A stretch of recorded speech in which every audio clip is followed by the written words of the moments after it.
Thank you for completing those presentations. We're going to move now into our final panel discussion. We've got about half an hour for that with your engagement. Let me invite our panel members to come and join me up here. We'll do the introductions and we'll get their reflections on what they've heard, and we'll get your questions and challenges to them. So, as you can see from the programme, we have immediately on my right Yvonne Doyle from Public Health England, Anne Rainsbury from NHS England, Andrew Ayres from the Office of London CCGs, Amanda Coyle from the GLA, and then last but not least Martin Smith from London Councils. So a variety of perspectives on the issues of the day. Amanda, why don't I come to you first? What have you heard this afternoon of interest to you? And particularly help us to move into, well, where next beyond the 1 year on? Okay, it's been a phenomenal year since the launch of the Commission report. I've seen lots of organisations across the whole system who are starting to galvanise their actions, energy and plans around the 10 ambitions. So it's been really, really encouraging to see that, and a huge diversity in terms of in terms of organisations, be that for the voluntary sector, businesses, local authority, government and so forth.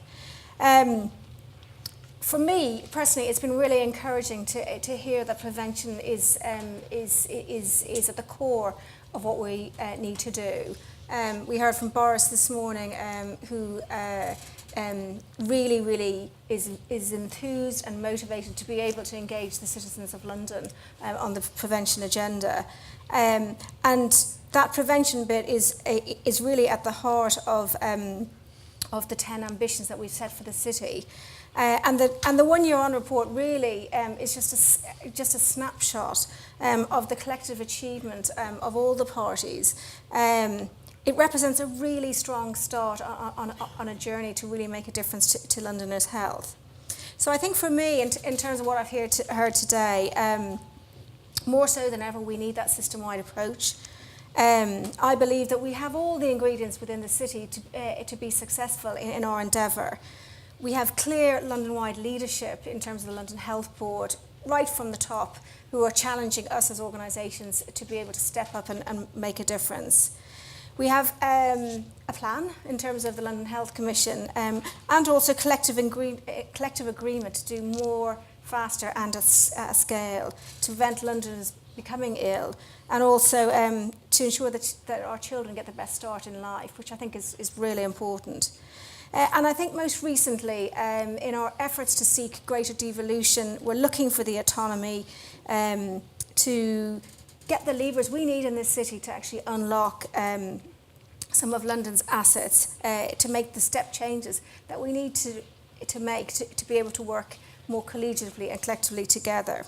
So my overriding sensation from the day is that it's only together with Londoners, business, government and the health service that will really crack this. And really that alignment and focus on making London the healthiest global city is what will deliver full results. Thank you. Andrew.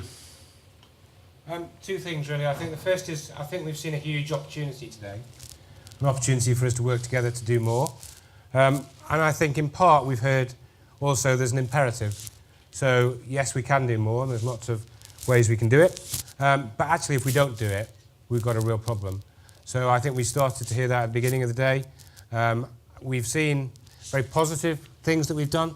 The question will be is if we don't do it, what kind of a mess are we really going to be in? So I think we've really seen the opportunity and the means of helping us all to do this.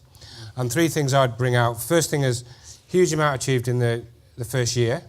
Some of it started perhaps before the London Health Commission, but followed through and again opened up our opportunities to do more. Secondly, just the sheer numbers of people involved in this. It feels more like a movement than a plan. I think that's really important because it needs to kind of enthuse and engage people to get them involved. And then the third thing, this thing about what geography. So absolutely, we know as CCGs we have to work locally integrated with our boroughs and other local partners.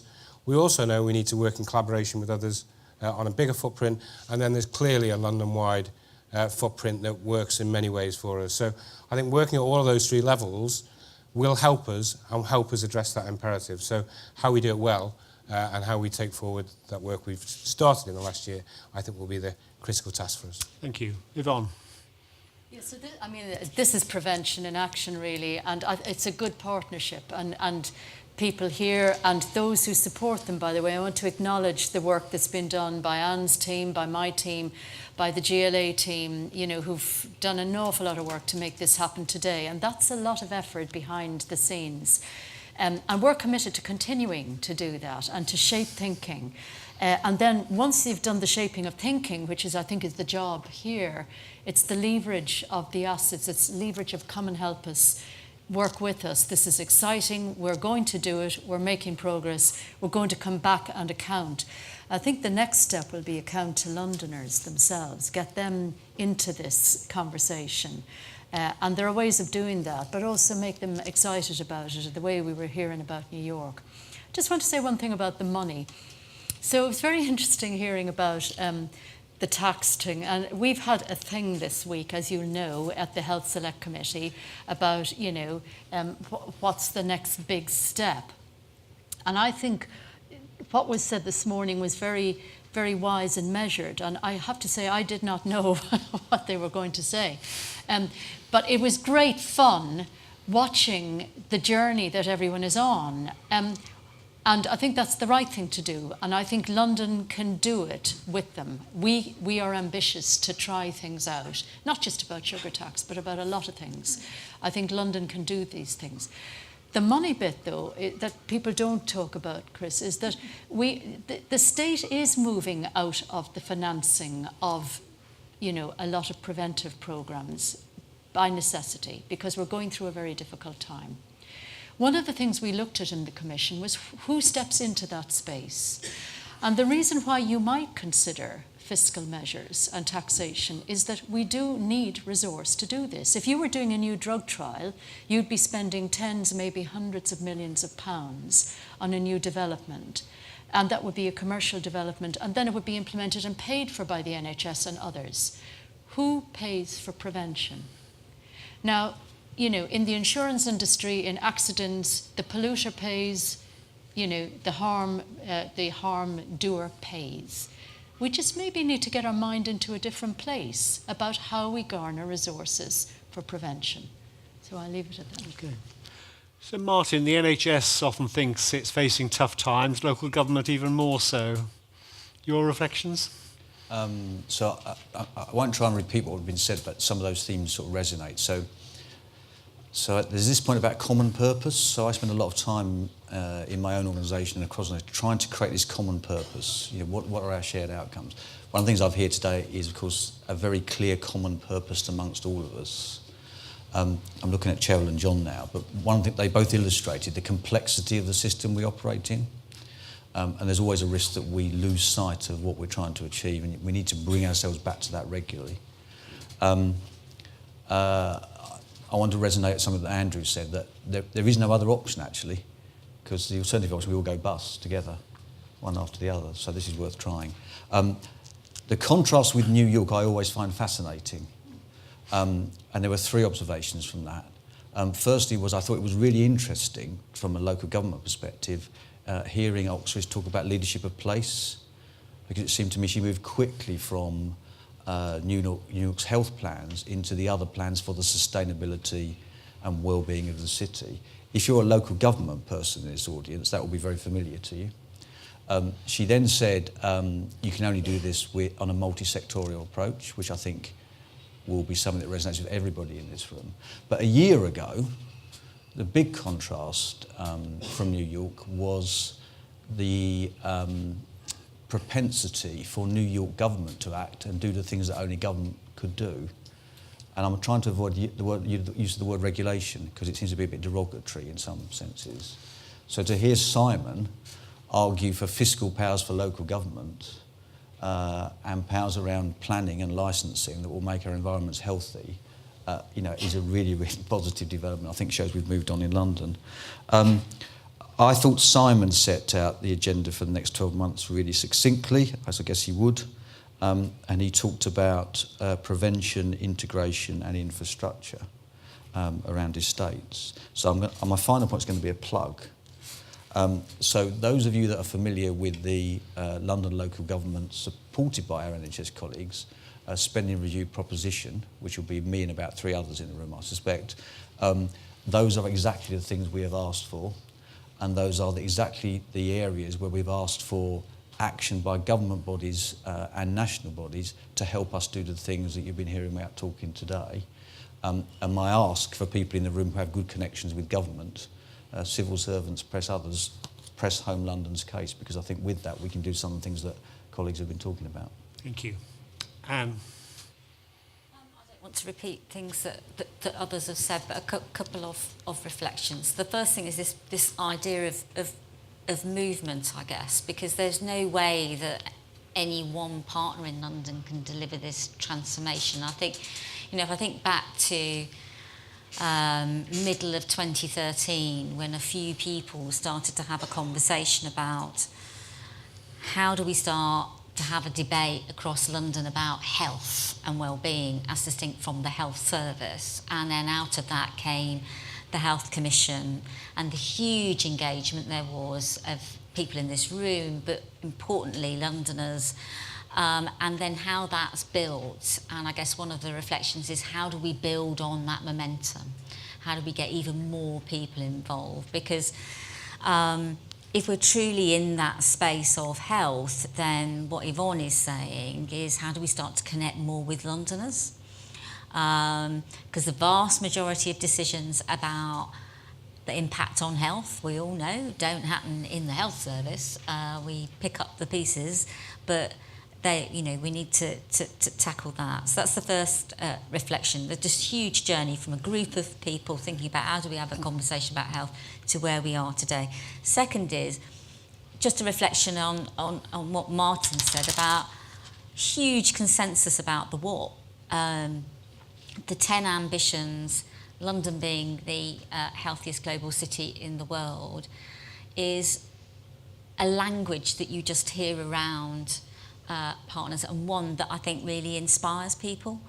And I think that is something that has resonated today. But the other thing I heard, and I heard it from Ara, and I heard it from the Mayor, and from Simon and from Teresa, was challenge to us, because I think everybody was saying in their way, you're doing well, but you need to do more, quicker, faster, be bolder. So my question would be, well, what does that look like? And what are we up for? Because I think we've had the debate about the what, and we know what that looks like. And we're now getting into a bit like John and Cheryl were describing, the how. And that's really, really difficult, particularly in times where we're constrained, as you were saying. So I think there's a real question about how we pick up base and how we build the capacity and capability to foster the really good relationships and drive forward the change. That would be my reflections. And while you've got the floor, so we heard, I think, from John in his talk this afternoon, that there can be a local willingness to come together, the kind of guiding coalition that you developed in your 3 boroughs and across the NHS and local government. But if the national bodies don't play their part by behaving and acting differently, they can get in the way of a commitment locally to working across a system. How encouraged are you by what you've heard from Simon and the other national bodies, not just in the NHS but in local government too, that they're prepared to shift to support this approach? I think I'm very encouraged. I mean, we're having lots of discussions. I mean, the CSR submission that went in, NHS England wasn't blindsided on that. It knew what government would be asking for in London, as other partners had a role. And we're also keeping very close to what is the nature of the content, but style of debate in Manchester, as Simon talked about. And I think certainly NHS England is very much in the place of understanding it's got to let go to allow local systems to transform. Now, there are complexities in the current environment, in that the reality is, until the law changes, Simon Stevens will remain the accountable officer to Parliament for the resources. But he's certainly not in a place of saying, I need to hang on to it all. And I think he didn't actually say this today, but people will have heard him talk on a number of occasions about a different model for London, and others talked about that. And so one thing is a key theme is that the NHS has tended to say, you need to have, this is our approach to change. So the model is this, and it gets rolled out in every single locality. And I think what people are finding difficult about this is the understanding that you may put different propositions through from different geographies in London. And it will go at a different pace. Now, that makes my job quite complicated, but that feels right, because you know intuitively that different parts of London have got challenges that need different approaches, and people are at different stages, and so on. So I think the short answer is Martin's, that I think there is no other way. Yeah, Martin? Well, so I want to sort of bring a sort of slight bit of grit to the discussion, because some people in the room, including all my colleagues up here, will know that the story of the London Health Commission was not all plain sailing. So there were a few tensions around when that work was commenced, when it was initiated. And they were around the issue that Oxford has talked about territory, you know, because whose territory is this, who's making decisions, what are the roles of those bodies. The progress in the past 12 months is that we've worked our way through that, and the message I think we're all giving is we have arrived at a position in London which we are collectively agreed on, and we're now talking to national partners and national players about how can they help support London in some of the ways that you described in your question. Now, I think so the tone is good. I thought Simon's tone was good today. There was a good tone in the parts of local government and indeed government departments that we're talking to. But we've got to cement that and turn that into, it's not just collaboration, it's robust collaboration backed up by some real tangible stuff. And that's our next stage. So I still think there is an air of, well, that's very interesting, London, but prove to us that it will work before we'll change our system. And there's a bit that says to me, well, we won't be able to prove in its entirety. There needs to be something of a leap of faith, and the alternative is much worse. So go there. However, the work that we've said we're doing, which Anne's already alluded to, that says we're now going to try things out. We're going to now try things out in a different way, in different parts of London, doing different things. We'll learn from that, both in terms of refine our asks and refine what works, which will hopefully convince others that need to change as well, that it's worth changing, and hopefully convince us that we have got it right, because there's always a chance we haven't. And just to be clear, I mean, we talked about Devo Mank and what's happening in the Northern Powerhouse on one or two occasions today. It's often been said that there are some particular characteristics around Greater Manchester that aren't replicated in other parts of England. So what happens here around devolution needs to be a made-in-London solution. Yeah. And I think, Andrew, you were referring to that around maybe doing that at 3 different levels.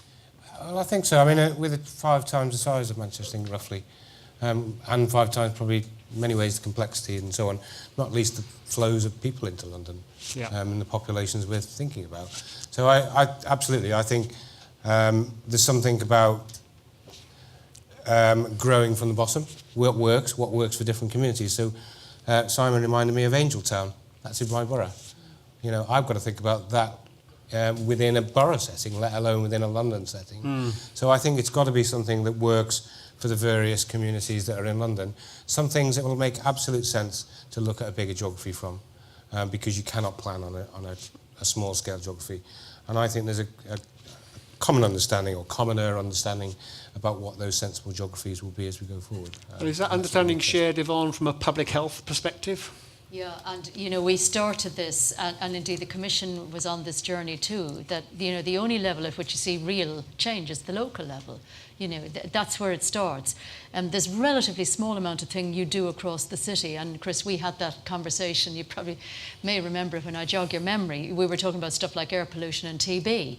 And we were really rattling our brains a bit at that stage to say, what is it else that isn't actually something that ought to grow from the local level and learn? So you learn local and you enable citywide rather than the other way around, which we always say, you know, why doesn't the local do this? And you know, we'll tell them what to do. It's the wrong way around.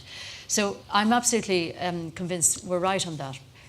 The New York experience shows us, and it's funny, we were in New York 2 years ago, and I was just saying this to the Deputy Commissioner, and that was very much a citywide approach, and what we noticed was that it was very weak on the local connectedness. Now, I think they've spotted that bit, although we're much better at identifying it in terms of data. But they've spotted it and they've realised the growing inequalities. And the example here is, you'll hear this week that obesity in younger kids seems to be stabilising. Yeah, but not really. What's happening is that in the poorer communities, it's rising very rapidly. And in the more affluent communities, the mothers have stabilised it, basically. So we have to know what's going on locally. Of course, one advantage that London has compared with some other parts of the country is already having an elected mayor in the way that is being expected of Manchester and elsewhere. So we've got a few minutes for questions and engagement from you. There are some microphones rapidly coming down to the front of the room. 2 questions here. Please say who you are, where you come from. I'm going to take 3 or 4 questions at the same time, please. Thank you. My name's Eleanor Levy. I'm the chair of the Patient and Public Voice Advisory Group to the London Clinical Senate. And a year from now, I would like myself or a successor or another representative, Health Watch, whatever, to be sitting there and in the conversation. We're in the room. Yep. And we've been included in many of the developments that have been discussed today.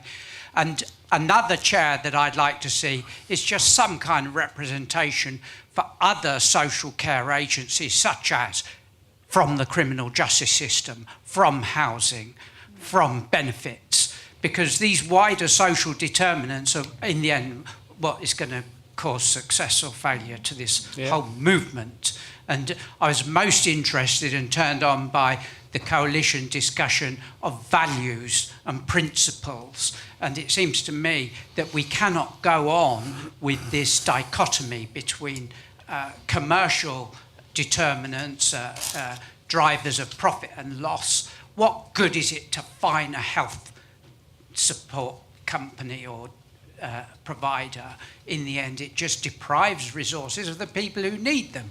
We've got to maintain public service values, and I think this is the place to do it. Thank you. Good points. Michelle. Thanks, Michelle Dray, Chief Executive of London-wide LMCs, that's GPs. Almost a kind of parallel point, really. It's taken the system 30 years to get where I was when I trained 30 years ago, I have to say, because the wider determinants of health, which has been the common theme through all this and beautifully illustrated in Annabelle's pyramid tree, where you've actually got something like 94% of the population actually in the health and well-being needs tree, is the absolute key to unlocking the difficulty we have in flows of patients through the system, and so the converse applies. So my question point really is, actually I see it as 4 layers, 4 levels, and I say this within my organisation as well. You can certainly say it's pan-London, you can certainly say it's sub-regional, you can certainly say it's local, but you have to say it's down to the patient. And so here's my premise. I operate, kind of lead the biggest sales force you ever did have for this vision. And I need to be able to support this by getting the engagement of the 1,700 practices and 7,000 odd GPs in London and their teams behind it. And we need that support to do it. So the next step for me is, if we want to get patient engagement, then that 94% come into our surgeries every year, we get through that number of people. Don't forget the biggest sales force you've got, and let's make sure we start supporting it. And I'll play my part, whether I'm up the table or not, in getting us behind it. Thank you. So are there one or two other questions, and I'll come back to our panel. Please, gentleman in the middle. Hi, Shah Dharma, Director of Public Health for Enfield. We've heard a lot about the place and sort of London as a place and local places, but there are some communities in London who are actually spread throughout London, so they don't form a distinct place, so certain ethnic minority populations. Do we kind of have a game plan around some of those populations who aren't necessarily defined by place, but actually do see themselves as Londoners? Yep. One more question we have time for. Is there one? In which case I'm going to point my finger at Mark Rowland because, oh, sorry, there's a question here. From London Borough of Hackney, City and Hackney CCG. And my question is about workforce. In London, across a lot of areas, GPs, social workers, hospital social workers, we're seeing a lot of shortages. I'd be interested in the panel's view about what can be done to address some of those on a London-wide basis. Okay, let's take those questions. So, Yvonne, let me come to you. What about the point on people and populations that are spread across geographies? Yeah, well, I mean, there's all sorts in there. So there's, you know, people who are kind of on the move. There are, you know, people who are kind of locating in London and beyond. And then there's the very, I suspect what Shahid may be describing is populations who have no roots, who are, you know, not registered, who are perhaps at the most vulnerable end of the scale. And there's some really very excellent work going on with those populations, but it's a constant challenge. Our latest one is preparing for a likely influx of refugees. And we've got a group with the GLA looking at that. So just finding them and then identifying what practically can be done. And actually the CCGs are very, very active in this area, and I'm very proud to say we're working together with them. But it's a constant challenge. And part of the reason London improves is partly because, you know, populations who are healthy move in. It's not entirely due to our efforts, I hasten to say. On the other hand, we always have other groups in London which other cities just don't see. So I think this is a hard slog, and it isn't easy to identify by the traditional means, Shahid, but we're on it. One group which we have set up a separate programme for, at least on the NHS side, is the homeless. So one of the 13 programmes in the Healthy London Partnership is around a single commissioning approach for homeless people. And Amanda, the point about other voices we need to hear and perhaps see represented on panels like this, that's a good point, isn't it? Yeah, I mean, I think certainly from a regional government point of view, we do see our role as looking at the wider determinants of health in its fullest sense. So it's absolutely imperative that we use both the powers of the mayor and also his ability to convene others to be able to come into that conversation. So you mentioned areas like the criminal justice system. You know, clearly the mayor is responsible for policing and crime, and it's incumbent on us to work with those partners to be able to think through their role and also to be able to invite them into the conversation. And I think ultimately, by looking at the wider determinants of health, we will tackle inequality. Because that's, unfortunately, is how it manifests. So we need to be able to look at those wider determinants of health. It does address other things like the workforce in terms of housing pressures and so forth. So we can't do this in isolation. This isn't just simply about the NHS and health services. You know, this is truly a whole system-wide approach that we need. You know, both government, businesses, the people of London, all actually taking an active role to be able to actually come up with the solutions that we need for the city. So next year, criminal justice, DWP, other important public services. Yeah, so I mean, some of those partners are embedded in some of the work streams that we've been talking about. I completely agree. And what strikes me is, you know, and maybe this is a health, you know, way of thinking in health, is that we talk about patients, and actually this conversation is about citizens. And one of the things that I'm struck by is that certainly local government, regional government as well. The reason the mayor was late was because he was accounting for himself at the mayor's questions. have a way of talking to citizens, whereas for health, we tend to engage when there is a health problem. And I think coming together, we could, and broadening that dialogue with other partners, because the reality is our interaction in health is fairly limited. We have got, as part of the primary care work we're doing, a set of aspirations around proactive care, which I think is where Michelle's going about, thinking about how GPs who are embedded in their communities, know their communities, can be proactive and reach out to citizens who will not necessarily see themselves as patients. We only tend to see ourselves as patients when there's something wrong with us. At the other time, we see ourselves as people who are Londoners. Can I say something about the workforce one please. as well? But that is a big issue, and you will have, and the London Health Board has talked about this issue. For us in London, the numbers of whole-time equivalent people being employed has reduced, but the overall pay bill has gone up.